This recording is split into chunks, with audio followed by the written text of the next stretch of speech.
राजस्थान माध्यमिक शिक्षा बोर्ड कक्षा 10 गणित का होने वाला है पेपर 30 जून 2020 को आखिरी पेपर। और इस वीडियो में बताने वाला हूं, यदि आपने अभी तक कुछ नहीं पढ़ा है तो आपके कौन कौन से प्रश्न, कौन कौन से क्वेश्चन आपको पढ़ने चाहिए, जो इस वीडियो में आपको प्रश्न बताने वाला हूं 100% अभी से उन प्रश्नों को जरूर एक बार उन जो प्रश्नों को रिपीट करें और उनसे संबंधित जो भी प्रश्न बन रहे हैं, चाहे संख्या कितनी बदली हुई हो, लेकिन इसी प्रकार से प्रश्न आएंगे। जैसा कि सबसे पहला जो प्रश्न है 13,385 भाग 131 सूत्र परावर्त्य विधि से भाग करना सीखना है। तो सूत्र परावर्त्य विधि आपको जरूर आनी चाहिए और इसी विधि के द्वारा आपको ये भाग करना है। तो आपको पूरा सही से करना आना चाहिए। यदि आपने अभी तक हमारे चैनल को सब्सक्राइब नहीं किया है तो सब्सक्राइब कर ले और आपको वीडियो जरूर लाइक करना है, क्योंकि इस वीडियो में आपको 30 प्रश्न बताने वाला हूं, मोस्ट इंपॉर्टेंट प्रश्न।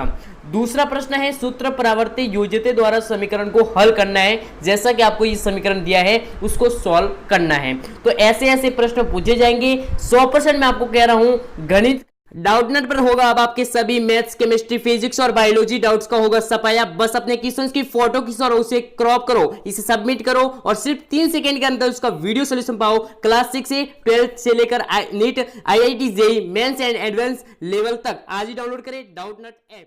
का पेपर आज सामाजिक का पेपर जो है बहुत ही सिंपल आया था, लेकिन कल है गणित का पेपर। अब भारी आएगा, सिंपल आएगा, उसके बारे में मैं कुछ नहीं कह सकता, लेकिन आप अपने हिसाब से जरूर तैयारी करके जाना। जो मैं प्रश्न बता रहा हूं उनको एक बार आंसर निकालने की कोशिश करना, हल करने की कोशिश करना, और जितना हो जाए 14 प्रश्न तो आप एक बार इन पूरे पेपर में से एक ना रट्टा मार लेना। ठीक है, 14 प्रश्न तो पूरे रट लेना। ठीक है, क्योंकि सामाजिक विज्ञान में मैंने जो भी मॉडल पेपर बताए थे उसमें से 10-15 नंबर, जो 15 क्वेश्चन है वो मेरे मॉडल पेपर में द्वारा बताए गए जो थे वही आए।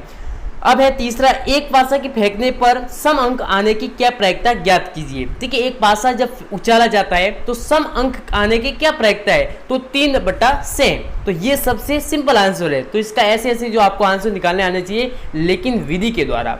एक ऊर्ध्वाधर सर की लंबाई और इसकी साया की लंबाई का अनुपात 1/√3 हो तो सूर्य का उन्नयन जो कोण है, उन्नयन कोण न कि अवनयन कोण, उन्नयन कोण है, कौन सा है, मतलब क्या होगा, तो ये आपको आना चाहिए। तीसरा है, यदि ए और बी और सी किसी त्रिभुज ABC के अंत कोण हो तो सिद्ध कीजिए tan कोष्टक B+C/2, ठीक है ना, इक्वल कोट A/2। अब इसको जो है सरलीकरण करना है, सिद्ध करना है। अब किस प्रकार से करोगे ये मैं आपको बता दूं। त्रिभुज की भुजाओं में लंब समद्विभाजक संगामी होते हैं तो संगमन बिंदु को क्या कहते हैं। ऐसे ऐसे एक एक नंबर के बहुत सारे प्रश्न पूछे जाएंगे, उनको आपको शॉर्ट और एकदम सही विधि के द्वारा आंसर देने की जरूर कोशिश करना। यहाँ पर 7वां प्रश्न है, याद जरूर कर लेना। 8वां है, सड़क सुरक्षा में से किसी का पूरा नाम पूछा जा सकता है। CNG है, ठीक है ना, ये है। ठीक है, जैसे कार्बन नेचुरल जो गैस होती है ना, CNG सॉरी, संपीड़ित प्राकृतिक गैस, कंप्रेस नेचुरल गैस।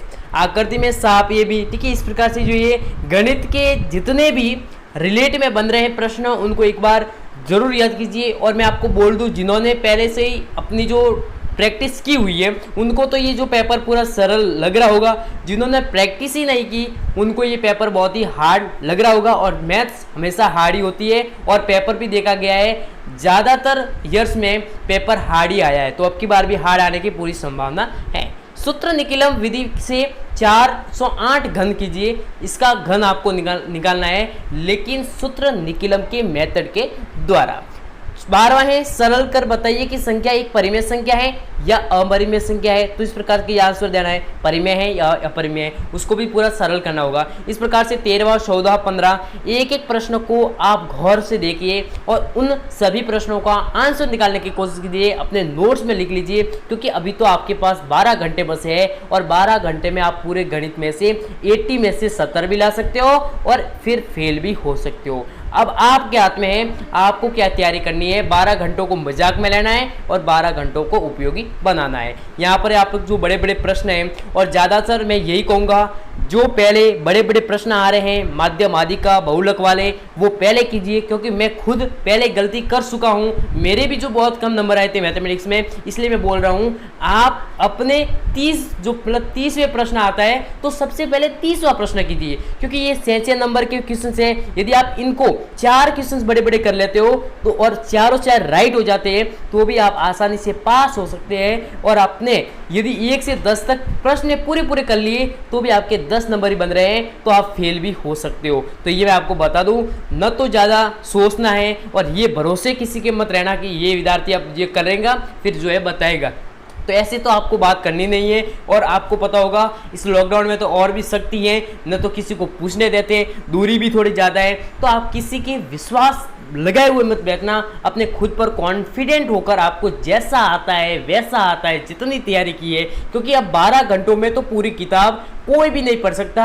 अब जो आपने पूरी साल में मेहनत की है वही परिणाम लाएंगी। देखो हमेशा रिजल्ट किसका होता है, 12 महीनों का रिजल्ट आता है, ठीक है, न कि एक दिन का। ये मैं आपको बता दूं, जो पहले से पढ़ता है वही टॉप करता है, बाद में पढ़कर बाद में उठता है वह टॉप नहीं करता। आपको वीडियो अच्छी लगी है, जानकारी अच्छी लगी है, वीडियो को कर दीजिए लाइक, और सभी प्रश्न एक बार जरूर रट लेना, क्योंकि इनमें से कुछ प्रश्न आपके बोर्ड परीक्षा में आ सकते हैं। धन्यवाद, जय हिंद, वंदे मातरम।